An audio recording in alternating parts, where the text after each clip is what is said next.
Hello, it's More Studios. We're going to go over freestyle art, specifically Freestyle Colorwheel number 1. I call this the Rainbow ROYGBIV colorwheel. You start off with a circle, make an equilateral triangle. These will represent your 3 primary colors: red, yellow, blue. You're going to use ROYGBIV to help you with the secondary colors. What we're going to do, instead of indigo and violet, we're just going to say purple. Okay. It'll make sense in the end because how we mix colors, it's purple, and then indigo and violet are kind of like the secondary colors. ROYGBIV, that was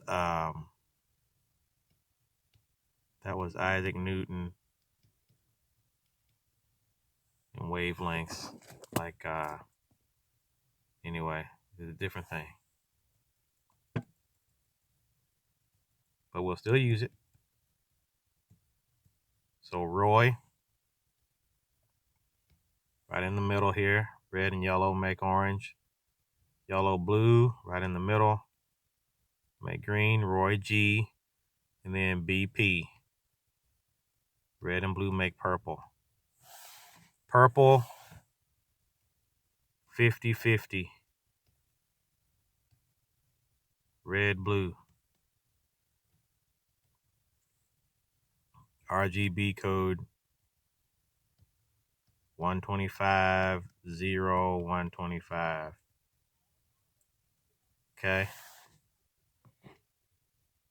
Some people call this violet. Violet sounds more sophisticated, but I think the more correct thing as far as colors and kind of organizing everything, especially if you're using digital media like Rebel program and Sketchbook Pro, art programs like that, this makes more sense. Okay, now let's do our tertiary colors. Okay, we go in between those. This is going to be a reddish orange. Think of Japanese goldfish, koi. At the steakhouse, if you see those little fish, you probably seeing this red orange. That's what I think of when I think of red orange, reddish orange color. And then you have this side here. This is yellowish orange. This is amber. It's orange, but it's kind of yellowish. That's amber. I think of Jurassic Park and the mosquito trapped in the amber, that color. Or some people think gold, but I think amber. In between the yellow and the green, you have a yellowish green color. I call this lime green. The fashion district at the women's fashionista, whatever, ordering pants and dresses, they call it chartreuse. Chartreuse. Those, I just call them fashion colors, right? Light purple is lavender instead of light purple. Anyway, it's kind of funny to me. All right, there goes that one. And then the bluish green, I just call that cyan, your inkjet color. I don't think that's exactly perfectly right, but this will do for our purposes. And then then you have the fashion color, and right over there, teal. Cyan and teal, I don't think they're exactly the same.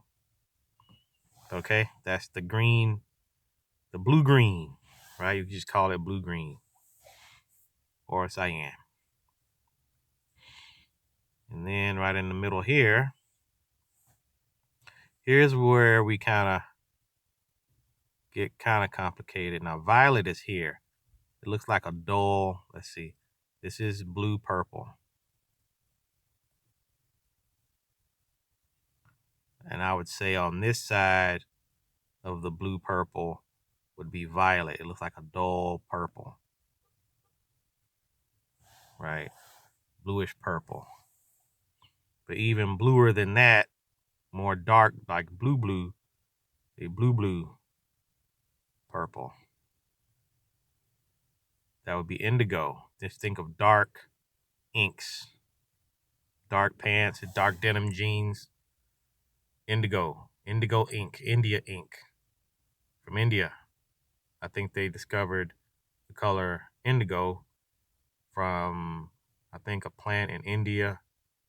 You crunch it up and process it, make it a powder, and paint with it, make an ink. Indigo ink. Okay, in between red and purple is a reddish purple. I'll say that's magenta. Here again, I'm not sure this is 100% correct, but it's more correct than I was before when I presented this in another video. All right, Freestyle Colorwheel 1. That's it. Oh, yeah. Inkjet. Just think of your inkjet printer. Next time you change your color cartridges, the one that looks reddish purple, that's the magenta.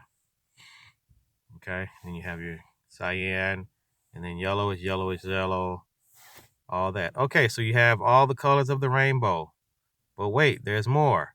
What about gray and brown and those colors, right? And black, they say, is not a color. Well, black is you have all the colors mixed together. But technically, if you mix your red, green, and blue, or red, yellow, blue, you don't get black, you'll get a gray or a brown, depending on what type of primaries you have. Last part, if you go complementary, you just get the ones that are across from each other, you'll get a gray or brown. But most of the time when I've done it, I've gotten a gray. But people say brown. But you can get brown depending on what your primaries are, because primaries aren't perfect when you're talking about paints in the real world. Red will be a little bit over here, or red will be a little bit over here. You know, it's not right top dead center. Okay, so red and green, Christmas colors will give you a gray or brown. Orange and blue, Auburn University colors will give you gray or brown. And the purple and yellow will give you gray or brown. Easter colors. All right, but to get the grays and the browns, you need to go to another color wheel, mixing the secondary colors, just the secondaries. Purple, orange, green, like that, the secondaries. Those are your secondaries. Your tertiaries were these in the middle, the bluish, the ish colors, reddish, purple, reddish, orange, yellowish green, blue green, bluish green. Okay, those are your tertiary colors. Color wheel 2 will deal with the quaternary colors.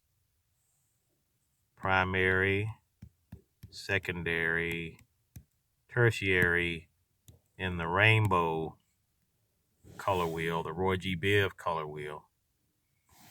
And then the quaternary, people don't use that one much. That's the next thing after tertiary. Those are your grays and browns. I would use that instead of trying to do complementary colors to make your grays and brown. Okay, that'll be the next color wheel. All right, hope you learned something. Signing off.